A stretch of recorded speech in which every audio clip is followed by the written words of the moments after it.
This episode is brought to you by our friends at Brooks Blooms, your all-in-one landscaping solution. Brooks Bloom's three-step landscaping experience offers a seamless journey from design to construction and ongoing care, ensuring your outdoor space thrives year-round.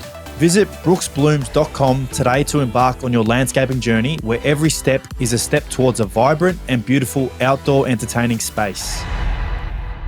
This podcast is presented by Tab. Best time in sport with the best app in sport. G'day everyone, and yes, it is me. We are back. I'm back.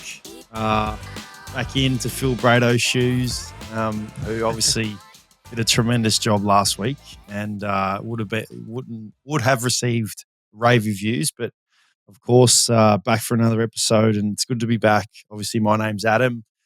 As always, my best mate, Joshy. How are you, mate? I'm good, mate. Excited to have you back. Obviously, Brado did a fantastic job last week, and he did get some good feedback, I must say, even though he did go searching for it and didn't find much. But from me and my personal friends and stuff around Brisbane, they've all said that he was very good. So thanks to Brado for giving you a chop out last week. He is very good, and again, indebted to him and very grateful to have him on our side. Maybe one day we can actually include him into the podcast where he's not actually just, special comments. He's actually in and talking, and maybe when we do a guest episode when we're actually in the same state, when we can do it together, we might actually have him sitting there with us, which would be exciting. But anyway, how was your week? Yeah, it's been a quiet week for me, mate. So we obviously had the bye, so trained Thursday and Saturday morning last week, but that was it. So had a few days off. Was nice to just wind down a little bit and not have anything to really worry about throughout the week. And went to the horse races on Saturday here at Eagle Farm, which was good fun with a few of the boys. But outside of that, was just running some errands and doing some things around the house, and went to the netball on Sunday, which was disappointing again that they lost, but they showed that they were capable enough to win that game. But yeah, it was a very, very cruisy week, mate. Nice to be back in the swing of things now and back into the routine for the back end of the season. Yeah, you get a bit lost when you're not playing footy, don't you? That's basically been my week every single week. So you would have felt a little small amount of my pain, but no, in all seriousness, no doubt you would have freshened up and been looking to bounce out of the blocks this week. Yeah, definitely. I mean, it's always nice to give your body a spell, but yeah, that you do get that itch. Like Saturday's training was a big one for us, and I feel like running out there, like the boys are pretty keen to get stuck back into it. And even today's session, Tuesday before a main session Thursday, and you're really itching to play on Saturday night. We've got Port, so looking forward to that challenge, and yeah, we'll go into that a bit later. Yeah, that'll be an enormous challenge. My week, because I know you'll ask me, most exciting thing that happened to me was we got another dog, which is extremely exciting. Yeah, yep. So Stormy, little Stormy, he's an Australian Shepherd. He's been in the works for a little bit. So yeah, we basically bought him 4 weeks ago, and pickup date was Saturday. So went and watched Kim play netball, and off to got him from Ringwood from these wonderful people who breed obviously Australian Shepherds, who had a lot of Aussie Shepherds there, which were really cool to hang around with all the pups. But yep, little Stormy. So yeah, he's sleeping with me at the moment because as a puppy, as you could imagine, they get quite restless, especially if they're by themselves. So enjoying it. It's been fun. So how's the dog training, toilet training going for you? Is he just getting around the house and pissing and shitting everywhere, or is he pretty good? Surprise, no, he's not. Really? And I think there's a couple things. I give credit to the breeders if they did a terrific job. So he's 10 weeks. So he's still really young, as anyone who knows who has had dogs before. He is obviously being bred well, which is great. But I think Sonny and Griffin, not that Griffin gives him much. Griffin's the older dog for people who need to wonder who he is. He does not give him much at all. Half the time he's just growls at him. But he follows Sonny around quite a bit, and Sonny's obviously, they're both very well trained and very loyal. So he's kind of followed Sonny's patterns. Don't get me wrong, he's still pissed and shit inside a couple of times, but he's been pretty good. He's been pretty good. It's funny. We've literally got 3 dogs, all at different, basically all ends of the spectrum. So we got one who's 12, going on obviously 13, and he's right towards the end. One smack bang in the middle, and now we've got a brand new puppy. So, it's a busy household. It's fun. Who picks up the dog poo inside if you don't pick it up? That's my next question. I do, mate. I do. Ever since that episode where I may have let slip something that not is overly true. There's only a couple of times I leave the shit out. When it comes to cleanliness and being inside, I'm first to pick it up, pick the shit up, throw it out, off we go. I've got one other question for you, because I have thought this, and in Queensland, it's actually a genuine thing. Are you allowed to have 3 dogs in one house in Victoria? I don't know. I have no idea. Maybe Brado can Google that. Brado can, because I've got no idea. Because I'm fairly sure up here in Queensland, you're only allowed 2, but I'm not sure what it's like in Victoria. I hope I'm not breaking the law. Brado, have you Googled it yet? I'm on the hunt. Oh, geez. This would be hilarious if that's the case. This will be, unfortunately, going to have to give Big Stormy back up. That you've actually thrown me off there, because I've got no idea. Imagine if it is illegal. It's not illegal. It's not illegal, but it is. No. Here we go. Let us know. It's okay. So generally, most councils permit residents to keep up to 2 dogs without requiring a permit. So it looks like you're going to have to track down a permit. So 2 dogs is City of Monash, City of Greater Bendigo, Frankston, Melton City Council, Maroondah City Council. You got to have permits. 2 dogs. You got to have it. It comes down to square meters of your property and everything. We'll be fine then. I'll be laughing. There's plenty to look into here for you. Hang on. There was no Bayside mentioned there. So Bayside, we must be good. I'll look up Bayside. So what's your council area? It would be Bayside, yeah. Oh, I love this. I thought. In the city of Bayside, Victoria, residents are permitted to keep up to 2 dogs and 2 cats on a single property without requiring a permit. Oh, there you go. If you wish to keep more than this number, you must apply for an excess animal permit for the Bayside City Council. Well, there you go. Thanks for letting us know, Josh. We might have gotten a little bit of trouble there. We might have to. Sorry. I might have to. Sorry, mate. I might have to ring Kim now and get that organised. Yeah. No, well, by the time this podcast comes out, you'll be right, mate. You'll have it all. You'll have all the permits. Sweet, so. You'll be mint. Yeah, I'm sure. So I'm sure. You'll be laughing. But you'll be $125 out of pocket, because that's how much a permit costs. If you listen later to our one of our segments, hopefully I won't have to worry about that $125. Oh, it's actually great news, because it expires every year, June 30. So today's July 1st as we record this. Obviously, it's the perfect day to sign up for a new excess animal permit. Beautiful. Well, always going to. I always was going to. I wasn't even going to consider anything else. Well, there you go. You've got an insight into Adsy and Stormy. Welcome, Stormy, to the Trelaw family, mate.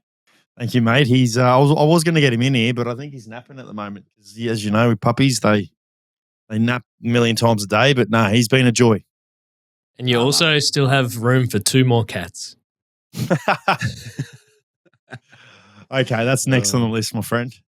That's good. What else, mate? What else you been up to over the last week or so? It's been a bit of time since we've had a decent chat. So even the last 2 weeks, mate, is there anything else that springs to mind? Well, nah, other than hurting myself again. Nah, not much. The boys went to Sydney. I had obviously had a week off, which was great. Was able to spend some time with the girls, and obviously Stormy came into the household that we're going to get a permit for. Yeah, it was good. It was a good week to, I guess, mentally refresh, because as everyone knows, last week was, very emotional couple of days for me. So, yeah, good week. We obviously had the juniors on Sunday. It was a very, very, very, very tough loss. One of the toughest losses I've been a part of. We shouldn't have lost the game. We lost, so that now We basically got to win 3 of our next 4 to make finals. So it's going to be a really interesting push, which I'm still enjoying. We had another Kahoot quiz yesterday, which for what it's worth, I reckon we should do a separate episode where I read out my Kahoot quiz to you and see how far or how many questions you get, because that would be a laugh in itself, because I'm very sure you wouldn't have got any of these questions. Yeah, well, you should send it through to me, because is it anything to do with the doggies game plan and that kind of thing? Because you'd probably be coaching that, I assume. No, my friend. The first, we've done 3 quizzes. The first quiz, so it's all based on Noble Park, obviously. So the first quiz was how we want to play, which is the junior club. Second quiz was about sports in general, which you'd be okay at. The third quiz was, so it's always 20 questions, was about movies and TV shows. Movies and TV shows. So my first question here, I'm going to do it right now. Bruce Wayne is what superhero's real name? Batman. Yes. Oh my God. I don't know why I underestimated you. Okay. Yeah, well, that's all we've got. We'll move on to our next segment. Your Would You Rather segment. Have you got that going for me? I do. Can you tell me who that is? Nah, no idea. You've got no idea who that is. Darth Vader. Oh, you're a genius. Okay, I underestimated you. I'll send it through to you. Yes, I do. Of course I do. It's right here. Hang on. I've got 2 rippers for you, 2 rip snorters for you. So, first one. All right. These are really good. I'd love to know what your answer will be. All right. First one. Would you rather never be able to go out during the day or never be able to go out during the night? Never be able to go out during the night. How come? Tell me why. Well, daytime's when you're up and night time's when you sleep. Well, night is basically in Brisbane. It's 4 o'clock because that's basically how early the sun goes down. But in all seriousness, it's about 5. Once the sun goes down, it's night time. So you can't go out to nice dinner joints. You can't go to the movies at night. You can't go to a concert if you want to go. If you want to go over to the States and watch American football, night game, the Super Bowl's at night time. There's many things you can't do at night. Yeah, I'm still sticking with I'd rather stay home at night and go out during the day, just because I feel like that's just my routine. Like I'm always up when it's light, and when it's dark, I'm either in bed or I'm chilling. Yeah, okay. Oh, fair enough. I'd love to know. What are you? Are you the opposite? I don't answer this. I don't answer my own segment. Okay. All right. No, I will. No, I am the opposite. Yeah, I'd rather go out at night. Okay. For those particular events. Well, okay. For me, I'm always thinking like NBA finals or stuff like that. It's things that I'd love to do in my life to go to. They're all at night time. I really thought about it. I really did a Brado here, and I really, really thought about this. Would you rather lose your sight or your memories? That is a good question. I'll probably, off the top of my head, I'm going to say I'd rather lose my memories. No way. No way. Oh, damn. Mate, you can't, losing your sight would be very, very hard. Oh, mate. And yes, my heart goes out to everyone out there who's obviously lost their sight. But mate, memories far out. Yeah, but you live in the present. True. Obviously, you have plenty of memories, but that'd be hard. Not being able to see would be very, very hard. Yeah. But also losing your memories would be. We've got a whole episode of Would You Rathers. I've got one more. This is great. One more. Wait, can I just ask, with your memories, like if you think of a memory right now, is it visual? Yes, it is. Well, so what's a memory without the vision? That's a good point. Oh, well, you just lose it all. You lose it all. I don't want to know. That's why. Fredo's too smart. He's too smart for this segment, Fredo. Oh, I got one more. This is honestly so good. Would you rather have everyone you know be able to read your thoughts, or for everyone you know to have access to your internet history? And this is your internet going all the way back, as much as you've used your internet.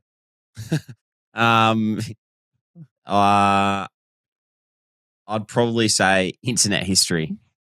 I'll say that too, Fredo. Where are you going to technically get me on this? I think a lot worse things than I can search on the internet. Yeah.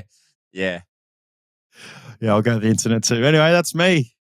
All Thanks right. for having Love me it. back. Well, let's move on to our other segments. We'll go into our Bloom of the Week, and Yes. obviously sponsored by Brooks Blooms. It was good to see Brooke today briefly at the footy club. But always thank Brooke for all the support. Adsy, you got something for me? I do, yeah. And this is a great one. I reckon this is the best one I've ever done. Did you see that local football mark from Daniel Wood? Yes, I did. That's a good Bloom of the Week. That is one of the best marks I've ever seen ever. I wish it was like an AFL game where it had all angles, because then I think you'd appreciate it a little bit more than what you actually do, because there's only the side on. But Daniel Wood's mark, that was unreal. That's my Bloom of the Week. Like it. That's a great one. Probably not the best one we've had, but it's definitely up there. My Bloom of the Week is Joe Ingles. Oh, yeah. Just Re-signing? about to sign a 1 year, $3.6 million contract with the Timberwolves. $3.6 million US too, by the way. What are your thoughts on that? Oh, I'm pumped for him. He's clearly the ultimate team man, but to be honest, mate, that's basically a rookie contract in the AFL. Yeah. He's on rookie money in the NBA, which is crazy if you've seen some of the deals that are getting handed out over the last couple of days. But pumped for Joey. Yeah, so I'm getting around him, but I want to mention Josh Hart, who tweeted today, and it was replying to the Shams, whatever. Josh Hart's gone, man, someone tell him to go ahead and retire already. Yeah, wow. So he's just stuck. Is that a dig? Like, what's he trying to say there? Yeah, it's a subtle dig, but I reckon a compliment, a backhanded compliment for, what he provides more than anything. He clearly provides leadership and guidance and whatnot. Everyone talks about that when he's there, because I don't think he played a minute in the playoffs in that playoff run. So, but you're right, mate. It's incredible. Good on him. So happy for him. Yep. So he's my Bloom of the Week this week. So a couple of good blooms this week. We'll move on now to our tab tip of the week. This week we are going to Wimbledon. We've had a couple of horse racing weeks, which haven't been too successful, apart from your one a few weeks ago, actually. So well done to you on that. But we're going to go to Wimbledon, as that's currently on. Adsy, you're going to do the men's. I'm going to do the women's. So what's your tip this week for the men's Wimbledon title? Well, I think the obvious answers would be to the favourites, Carlos Alcaraz and Yannick Sinner. You'd probably throw Novak in there as well.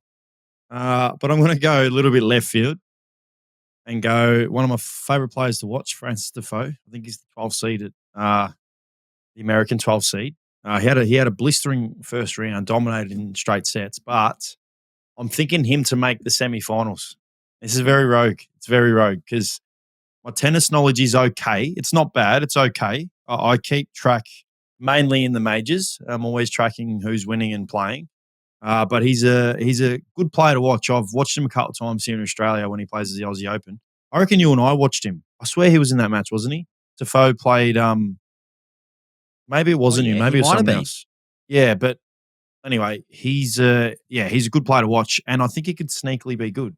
He's got a British player in the next round, in the second round, Norrie, who's not bad. He's going to have obviously the crowd behind him, so going to be interesting to see. But yeah, mate, that's my tip, Francis Defoe. That is a huge tip because that is currently, as we speak, it's paying $19. So, mate, if you get that's covering us for the year. No worries, mate. We'll go into mine now. I'm going to do the women's, and I'm going to get on Coco Gauff to make the final.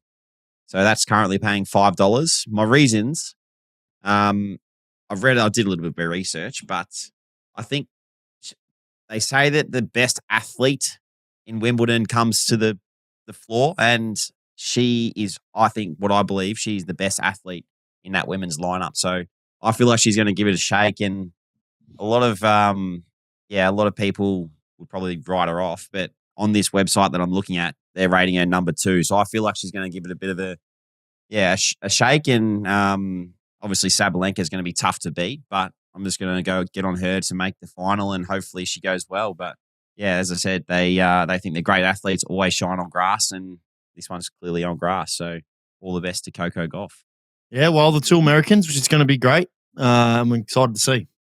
What are you really gambling with? For free and confidential support, call the number on the screen or visit the website. Obviously, a massive round of footy, so we'll get stuck into that. Started off with a couple of games on Thursday, or one game Thursday night. Your game was Friday night, which we'll go into shortly.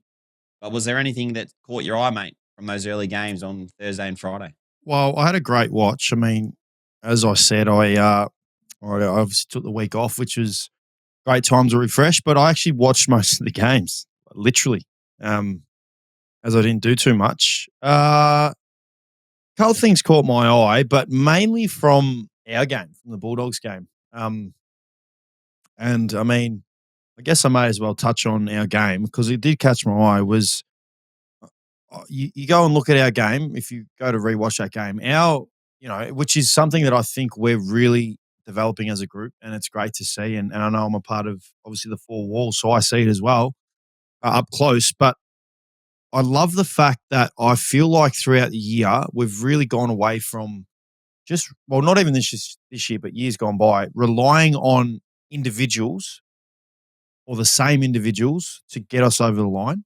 And I think back to great sides who win flags. So obviously you boys last year, you very, very balanced side that has contributors all across the ground. Collingwood the year before.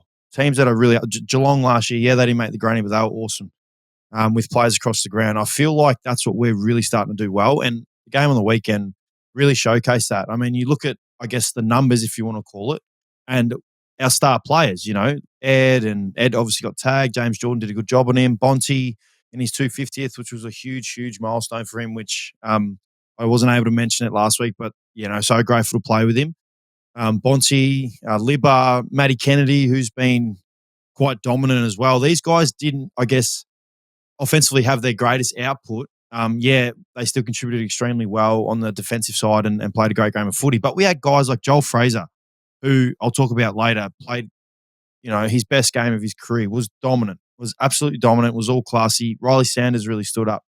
Again, Lockie Bramble, I think, played one of his best games for the Bulldogs when we needed someone to defend and really be attacking with the ball in hand. So watching our boys play, that was probably the thing I took note of most. It was great to see. I mean, it's great that we can spread the load and not have to rely on Bonds or rely on, Sam Darcy. Yeah, Darcy had an enormous second quarter, but, from a numbers dominant point of view, it wasn't like he absolutely dominated. So I think that's what really stood out to me. And I know, it's from my game. But yeah, that was a real standout over the weekend. Yeah, it was a very good game to watch. You could sense early that it was going to be a cracker, but you guys really started well. Sydney then come back, and I felt like a guy in the Swans team that was really good in turning the momentum was Brodie Grundy. Like, he was challenged early by Big Chili, and mate, you could see he just was willing himself to get his team over the line. And they're a tough team to beat. They've got Goulden and Papley back now, and they're going pretty well as well. So it's a massive win for you boys on the road. And as you said, that even contribution definitely helps you do that. And to have guys like even Naughty, I felt like probably played one of his better games for the year. He was running and jumping at the footy like we know that he can. So very impressive to watch. And but it was a cracking game of Friday night football, which is what we all love to see. Yeah, and I think another one I forgot to mention, James Harms, who obviously missed the week before, but he's so important to us when he comes in because he can play a number of roles, which was awesome as well. And then, again, off the back of what you're saying, like speaking to the boys and being a part of the reviews and whatnot throughout the week, like it was a finals-like game, finals-like atmosphere. Obviously, they were the grand finalists last year. You mentioned Goulden and Brodie Grundy and Tom Papley coming back. These guys, in particular, Papley and Goulden coming back, they're enormous for him. I mean, you watch again on the weekend, Errol Goulden was huge. From an offensive standpoint, when he gets the ball, he is as deadly as anyone with it. And he was really cutting us up at times. And you then throw in the grunts of Brodie Grundy in the midfield work. Like it was a very, very good win. It's something that we certainly celebrated internally. Super proud of the boys. But yeah, obviously moved forward pretty quickly because of the 6-day break. But yeah, it was a great win. Other games that caught my eye, obviously the Port Adelaide game on Thursday night was pretty one-sided from early on, but I'll touch on a player that I've been really liking watching lately in my 3-2-1. But a couple other good games too. The Gold Coast Suns, obviously, and the D's, that was a 3-goal game. The D's came back in the end, but the other ones that were interesting, mate, was the Fremantle Saints game from mine. They had to really fight to get that win, the Dockers, and I really think that they're back in some really important form and they've timed it well. And they're a team that a lot of teams now currently, if we're playing against them at the end of in the next 8 weeks before the finals, it's going to be a tough matchup. I couldn't agree more. And I looked at Freo's schedule. I think it was today, and I think it's great that now I think they play Sydney, Collingwood in there at some point. I think they play. Yeah, here we go. Sydney, Hawthorn, Collingwood. They're their next 3, and there's probably no truer test than against sides that are, going well. And I mentioned Sydney. Yeah, Sydney lost, but they're, as you said, playing great footy, and they're playing a home game this week against Freo, which again is going to be a great test for Freo to see. But I couldn't agree more. For them to get over the line when, for most parts of the game, it looked like the Saints were going to win. They're going to, they seem to match up well against Freo. They beat Freo earlier this year at Marvel, but it looked like they were going to get the job done, St Kilda. So for Freo to fight back, and again, I think off what I just said with our players, Caleb Strong was held, was pretty quiet considering his normal output. There were players that didn't have their normal output when, they had other guys stand up. Jordan Clark's having an underrated season. I feel like he can be right up there in the All-Australian conversation. He was enormous. He's such a good offensive player, but his defense, his efforts to, force players to, dive and spoil the ball, or dive and make an attempt on someone trying to kick it and just force them to maybe tumble, punt the ball, or whatever it may be. It really stands out, and it really stood out in moments in that game. But no, I couldn't agree more with you, man. Freo looked good. And then you mentioned the other WA side, West Coast really pushed Collingwood on the Saturday, which was great to see. It was great to see if you're a West Coast fan, because obviously Collingwood are probably the best team in the competition. So those two WA sides really, they did catch my eye as well. Quickly, want your thoughts on Vossi. The one thing I noticed, did you watch a Thursday night game? Sorry, the Port sure did. Game? Yep. The one thing I noticed would be so hard, and I feel for Vossi because, I mean, as a coach, like, you just can't really help at times what's happening out on the field. Like, you got to obviously do what you do throughout the week and the build up and all that kind of stuff. But then once the boys are playing. Like, it's on us to action and implement the game plan and that kind of thing. But every time there was a Carlton missed set shot at goal, the camera goes to Vossi. It's not going to the player that's missed it. It goes to Vossi. Like, he's coming down to sit on the bench. It goes to Vossi. Like, every single thing that happens during the game, the camera is on him. I just feel so sorry for him in that situation. Like, I don't know if it's something that we can, like, it's obviously what people want to see and that kind of thing on TV, but it's just, mate, in that situation, you'd be so, I don't know, you'd just be on a silo. Like, you wouldn't feel great at all, surely. No, it is sad to see because he is, like, in my opinion, he's one of the all-time great footballers that I've ever watched. I was fortunate enough to see him during my time of growing up, and he was so dominant for a long time, and gone into the coaching ranks, and the players are the ones that go out and perform at the end of the day. And I think what I am impressed from what I've seen and heard from the Carlton players, a lot of them, well, all of them, not a lot of them, they take responsibility and are fully backing in their coach, and as often as possible giving as much love to Vossi, which is what I love to see. It clearly shows a united group, a group that is clearly hurting by their on-field performances, but, they want to bounce back. And, the more that they can, I guess, take ownership and take responsibility, which they are, I feel like the quicker things will turn. And, you look at their group of guys, you look at their list and their players. I hear people, like media and all the experts out there saying, "Oh, you got to trade Kerner, you got to trade Cripps, you got to do this and that." Sam Walsh, and it's like, at the start of the year, like it was, "Oh, how good's Charlie Kerner? How good's Patrick Cripps? How good's DeConning? How good's Jake?" Like, it's crazy how quickly that can turn. Yeah, they haven't probably had the output there that they would have liked, but there's still 8-9 rounds to go. So they can still salvage something. If not, I think they mathematically can still make the finals. So they've still got time to really gel as a group and prove themselves, which I have no doubt they'll do. Like, I just think they're too good of players, too good of a group to not be able to do that, and then give them something to motivate them, for the rest of the year into next season. And hopefully Voss is still there for him, because I just think, he's a champion player. But from what I've heard and people who have dealt with him that I know, they love the guy.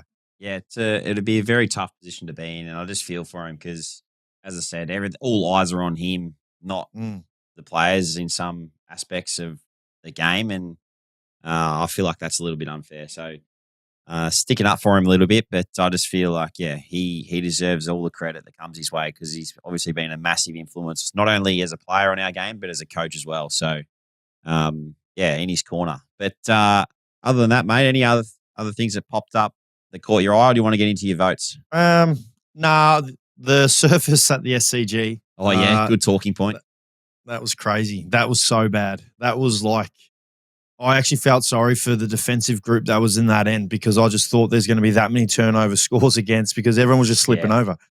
It was crazy. Yeah. I mean, I remember when we played there in round 1 and it wasn't like, it looked like it had just been redone. But obviously it hasn't taken that well to the ground. And, mate, there's more weather there this week. So, like, if they're playing there, you said they're playing there this week, didn't you? Yeah, they got a game on Sunday against Freo. Mate, I'm fairly sure there's like a they're calling it a bomb sort of cyclone that's going to fall on Sydney, which is like a lot of rain, like 200 mil plus in a couple of hours. So, mate, if that's happening and that game's scheduled for the SCG, like, who knows? Who knows what it's going to be like? Because last week it was not great. No, it certainly wasn't. That's probably the only talking point I got. You? Nah, that was it. I've got one talking point that I want to get your thoughts on, and it's, have you seen that umpire contact is going to now be potentially, you can be suspended if you're a repeat offender? I did read something about umpire contact, but then I just didn't read it, so now I know. So it's got here, players who are repeat offenders when it comes to careless umpire contact could be suspended under a crackdown announced by the AFL on Tuesday. Right. What are your thoughts? Right. Well, so is it like you're at a centre bounce and you're behind the ruckman, one player goes one way, the other one goes the other way? And if you accidentally run into him, is that considered like contact? Is that what that is? Yeah. So you're telling me if you do that twice accidentally, you could get suspended? Yes, that's what I'm telling you. Oh, well, I got no comment on that then. Do you not have a comment because in 2019 you accepted a $1,000 fine for making careless contact with an umpire? Yep. I remember that too. That was, I think I was playing on Trent Cotchin and I were at the centre bounce, and that exact scenario that I just said to you, Josh, is what happened. We were behind the ruck. Yeah. He basically screened me. Like it was like a moving screen from the umpire, and I just couldn't get around him. So like I accidentally hit him, and I didn't mean to. Yep. Well, yeah, it's for me, crazy. Mate. For me, I've had 2 fines for umpire contact. So my next umpire contact, I'm going to get rubbed out, and these have both been accidents. The first one was on Sam Mitchell over in Perth, and he used the umpire to push me in. Like, push me into the umpire to get separation on me at stoppage. What year was that? So 2017? 2016, I reckon it was. Wow. Literally, yeah. So I was playing on Sammy Mitchell. He pushed me into the umpire and got the ball. He ended up getting the ball, and I've knocked like the umpire over accidentally. And the other one was this year, which we talked about when it happened. When I was running out of the area and my heel has clipped the umpire on the ankle and he's fallen over. And, mate, did not mean one bit to do anything like that. And I copped the fine for it. But if I get another umpire contact, they're saying potentially I could get rubbed out, which I find like it's an accident, mate. It's an accident. Yeah. Oh, mate. I don't want to say anything I can't say. So I agree with you. Like, I'm in agreement. It's crazy. Oh, yeah. Well, I just hope we don't go down this path of like accidents being suspensions because, yeah, I mean, it's just going to be hard to even be out on the park, let alone, not being injured and trying to find a way that way. Like, it's tough. It's a tough game. Like, we just got to. Yeah. I think the umpires are doing heaps with their running patterns in terms of trying to get out of the way. So the only time you're really going to hit him is probably at that centre or like at a ball up or whatever it is as you're talking about. Yeah. I think from what I learnt from my last one, right, is that you can't start behind the umpire. Yeah, you can't. You can't start in that zone, but you can run through it afterwards. Yeah. Like I can run through that zone, but if I start there and clip the umpire, then I will get done. So all I do now is I didn't even know that. So I just don't start behind the umpire. That's just a given rule. You just take a step to the side and then come in that way. The umpire does mention it though, doesn't he? Doesn't he say clear out behind and he like waves his arm around? Sure does. Yeah. Just move out the way.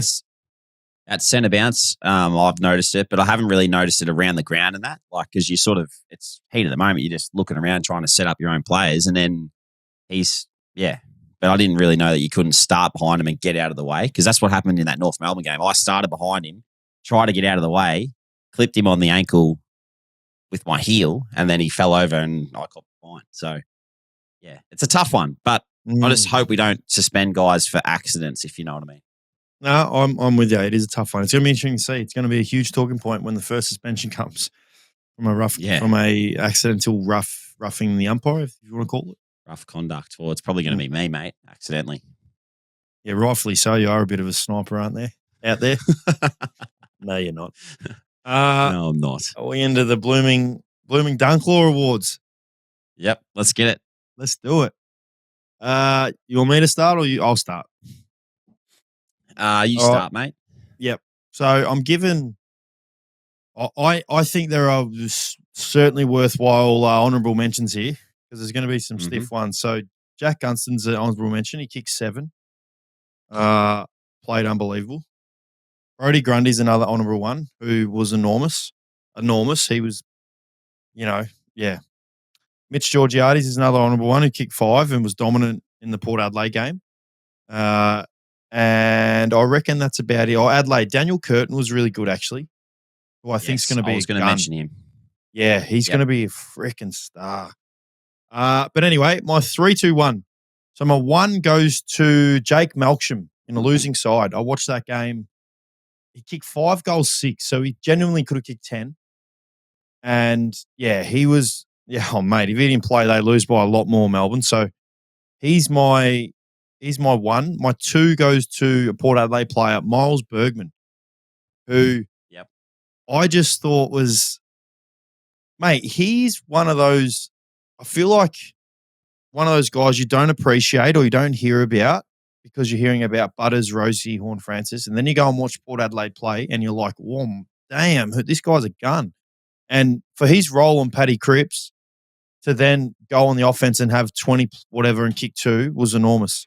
So here's my 2. And of course, I've got to look after one of my boys, which for what it's worth, Brado needs to find out how many times I voted for a Bulldogs player and how many times you voted for one of your players because I reckon I'm toweling you in that regard because I'm always going to give my 3 2s and 1s to my teammates. But my 3 goes to Joel Fraser, who I thought was, enormous. It was the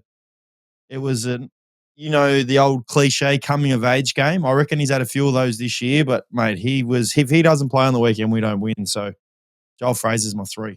Okay, I like it. You've stolen 2 of mine. Miles Bergman was getting my 1 vote. And I just love, like similar to what you said, the way he's playing at the moment, but his move, like he's changed his role this year quite a bit. Like he's gone into the inside mid brigade and he's playing roles on opposition players and getting it done offensively as well. So I feel like the credit's due I mean, he's been so important for him. We've got him this week, so going to have to be a tough matchup for someone. So he gets my 1. My 2 goes to Jake Melksham. Agreed with everything you said. 11 shots on goal. That's incredible. And my 3 was to Gunners. I actually felt like the way Gunners is playing at the moment, and he's had a really good year. At the some people thought it might have been his last year. I think he can, if he's playing like this, like he'll continue on for sure. So he gets my 3 this week. I thought all those 3 were deserving, and as you said, few honourable mentions, all the guys that you've mentioned. So, that's my 3, 2, 1, mate. You could almost throw in the honourable mentions Scott Pendlebury as well. I mean, what a year he's having. Like, oh, man, play forever. Pendles, he's a joy to watch. Moving on to our tips. Get our tips, yeah? Yeah, let's do our tips. Oh, it's no more buys. That's right, no more buys. So there's a full round of footy. How freaking good. All right. So we've got our game on Thursday. Touch on that. What a beauty this is. Carlton Collingwood Friday night, 7:20. Who you got? I'll tip the Pies because I feel like they are flying. Little bit of a scare against the Eagles last week, but they got it done in the end in the last quarter. So I'll tip them. Yeah, I'm with you. I'm hoping it's a good game though. I've got no doubt Carlton will get up for this because it's the old rivalry game. Optus Stadium is the other game on Friday night, 8:20. Giants and the Eagles. Double header Friday night. I'll tip the Giants. I think they're back into some form. They played some really good footy. They had the bye last week too, I think. Yep. So, week off, reset, get ready for a big back half of the year, and they'll be a tough team to beat on the way home. They will. I'm with you. The Giants. Saturday, full slate of games. So we've got 12:35, early one. The Bombers play the Gold Coast Suns. Big game. Yeah, this is a good game. The Suns, really important game for the Suns. These two obviously play each other later in the season as well. So in however many weeks, 8 weeks that'll be. I'll tip Gold Coast though. I think they'll be too strong for the Bombers. I'm going to go the upset. I'm going to go the Bombers. I'm going to go Essendon. I just think there'll be an upset. Wow, that'd be huge. The other game, GMHBA, Geelong, who had a bye as well, playing the Tigers, 4:15. Yeah, the Cats for me. I think they'll be a bit filthy with the loss they had against us before the bye, and they'll come out red hot and put in an impressive performance. Yep, I agree with you. I'm going to go the Cats. Your game's next against Port, 7:35. The other game is Marvel Stadium, St Kilda versus Hawthorn. Danger game for the Hawks, I feel.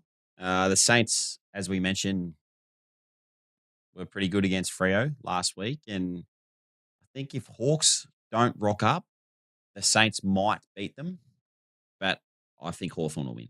I'm with you. Yep, I'm with you. The Saints played well last week, but Hawthorn, Marvel Stadium are very good at Marvel. So I'm going the Hawks. And then there's 2 Sunday games, Sydney versus Freo SCG. Big game for Sydney. It is. They need to win this. They need to win this to be any chance. But as I touched on earlier, I feel like the Dockers are in some form. And I reckon... Actually, no. I'll stick with Sydney. I think Sydney will win. Oh, I wanted you to go Freo. I think Sydney too. Yep. I think Sydney are going to... Well, what are they? 24 points. So they're 28. 3 games out of the top 8. But I reckon they're going to shock some teams in the final 8 games. I really do. Last game of the round, Adelaide versus Melbourne over in Adelaide. Adelaide over 3:15. Really sure the Your D's boys. play well. Yeah, they play well over in Adelaide. Just trying to pull up their last couple of games. Yeah, Melbourne won the last game there by 15 points. And the time before that they played there, Melbourne won by 29. So, danger game for the Crows. But I reckon they'll get it done. Can't tip against them. Yeah, I do too. And me, I'm finding it hard to tip against Adelaide as well. They're playing an exciting brand of footy. Good side. Move on to your game. Let's just give us a bit of an insight, mate. Yes. So firstly, North Melbourne play. I think it's a their 100-year celebration, similar to what we did this year in round 2, I think it was, against the Pies. So it's a big milestone for North Melbourne. I also think it's a reunion, a 50-year. I think it's 50 years since. Oh, well, obviously, if they won the 1975 flag, Brado, can you please do that research for me? But it's a big night for North Melbourne. They're celebrating with some past players, coaches coming in. So it's a privilege for us to be a part of this game and play against them, which is they're obviously going. I feel like clearly going better than their 4 wins. They had a great win 2 games ago against Carlton. Obviously would have been really disappointed against their game against Hawthorn. But yeah, I feel like they always get themselves up for these games. Obviously, it's an important game for their footy club with as I said, their celebration. We know they're going to bring the heat. They've got some quality across the ground. Their midfield has been playing really well as a group, obviously prior to the Hawthorn game, which we know what we're going to fully expect of that. So, yeah, going to be a great challenge for us. Both off a pretty small break. We've had a 6-day break. They've had a 5-day break. So, going into the game, not as probably fresh as you normally would be, but as soon as the ball bounces, it's going to be on. So, looking forward to it. Quick little mention. One of my favourite teammates that I've ever played with, who I love dearly, Tom Liberatore, plays his 250th, which I'm absolutely gutted. Yeah, I'm gutted that I won't be out there running alongside him because I don't take that lightly with what I just said. He genuinely is one of my favourite teammates that I've ever played with and one of the great human beings you'll ever meet in footy. And I was gutted I couldn't play last week with Bont and even gutted this week can't play with Libba. So, he's a true champion, like a genuine champion of our footy club, going to be an all-time great. I wish him all the very best. Hopefully the boys can get up for the game and, have a good win for him. All the best to Turbo. He's going to go down as one of the Bulldog greats. I feel like what he's done for the footy club's been massive and, congrats to him. It's a massive achievement. And if you knew what his knees were like, mate, you'd be thinking, how the heck has he done all of this work? Like he's done an incredible job. So well done, Lib. Obviously well done to Bond as well last week. 2 massive milestones in 2 weeks. And I think you boys will get it done. So we'll move on to my game now, Saturday night against Port. As I mentioned, they've got a lot of good players playing well at the moment. They've had their last month actually has been really good outside of the Sydney game a couple of weeks ago. But, massive challenge for us, mate. It's going to be a big game that, hopefully we can, set the scene early. We haven't been so good at the Gabba this year than what we have in the past. So it's going to be a test for us, but one that we're, willing to stand up in and hopefully, put the foot down early and set the scene.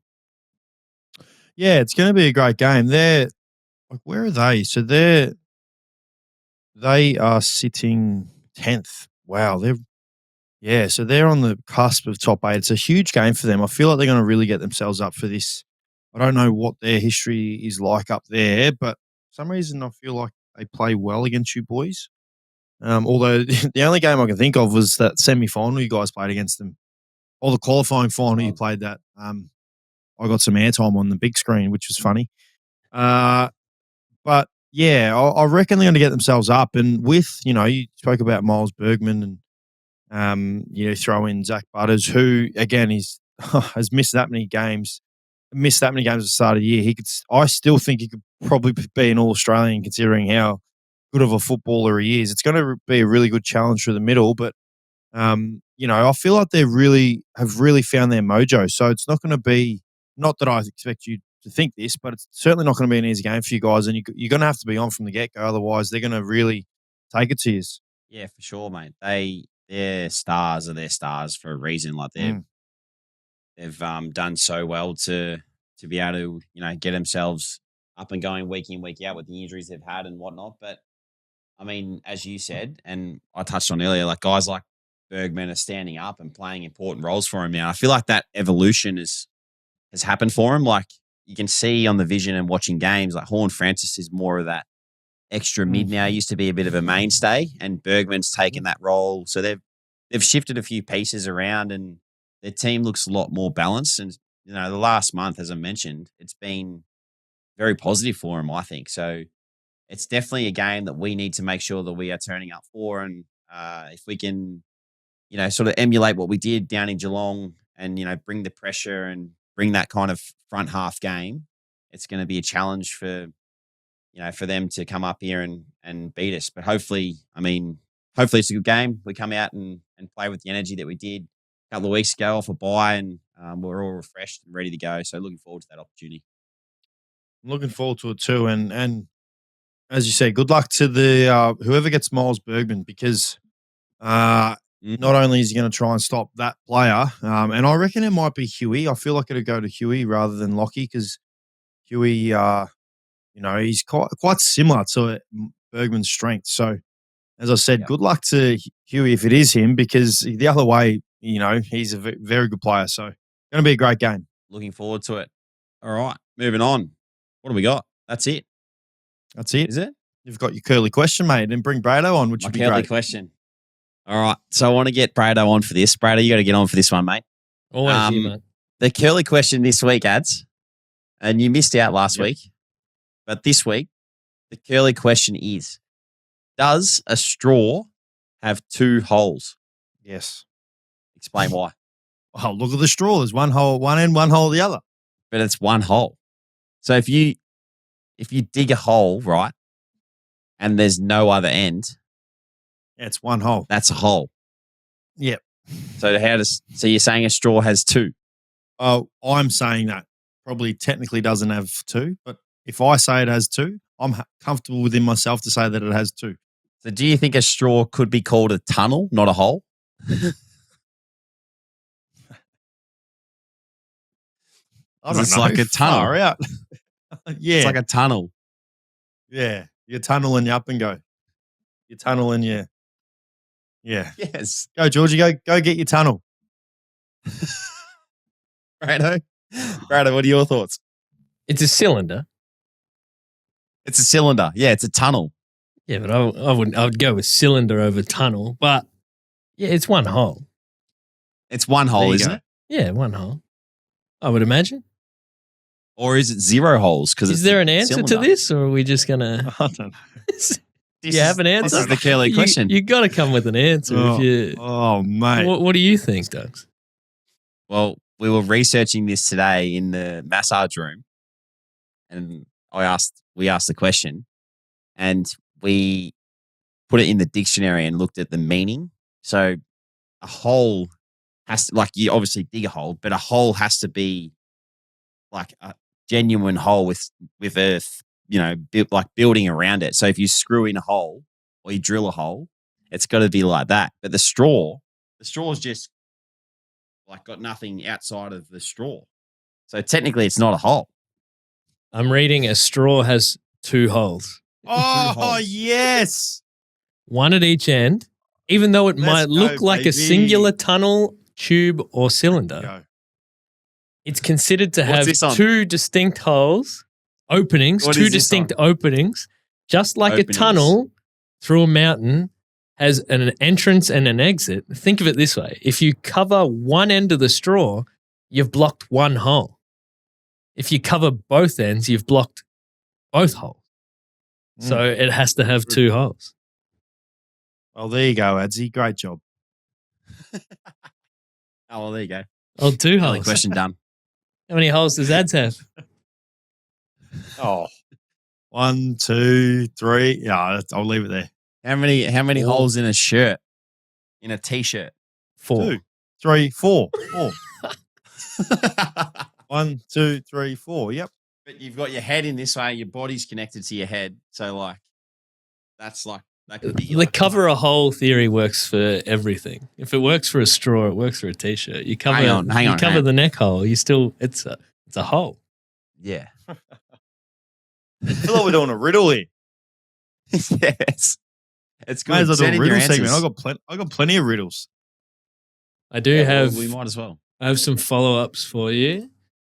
Let me find where they are. Oh, yeah. So, obviously, 1975, North won their premiership, which is 50 years ago. So, they're celebrating 50 years. But did you know that 50 years ago, before that, it was 50 years before their previous premiership that they won in 1925.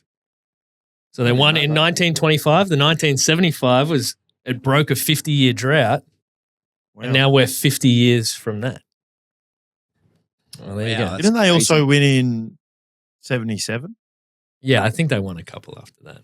Yeah, they won in 96 as well. But I do have an answer for what memories look like if you're blind. So if you were born blind, you don't have any visual imagery experience in your mind. Okay. Your memories are shaped by the senses. So you smell, you touch, your taste, your sound. And you can also remember it through emotional association. So what you felt in the moment. So you remember the comfort of a hug or the panic of loud noise or the joy of music.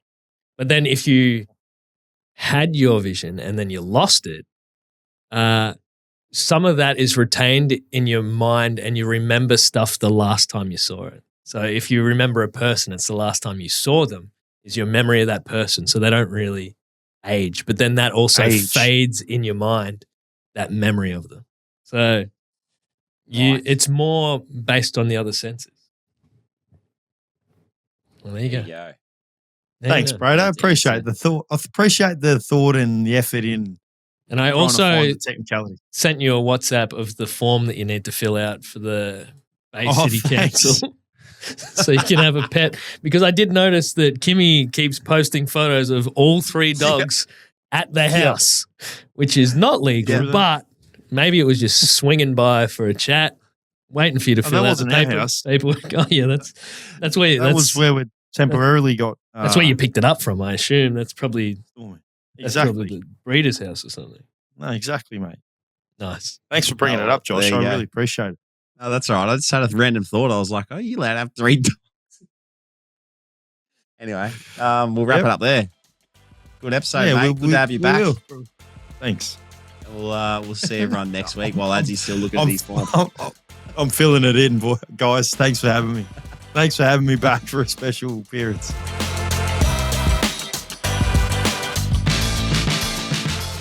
This episode is brought to you by our friends at Brooks Blooms, your all-in-one landscaping solution. Brooks Blooms' 3-step landscaping experience offers a seamless journey from design to construction and ongoing care, ensuring your outdoor space thrives year-round.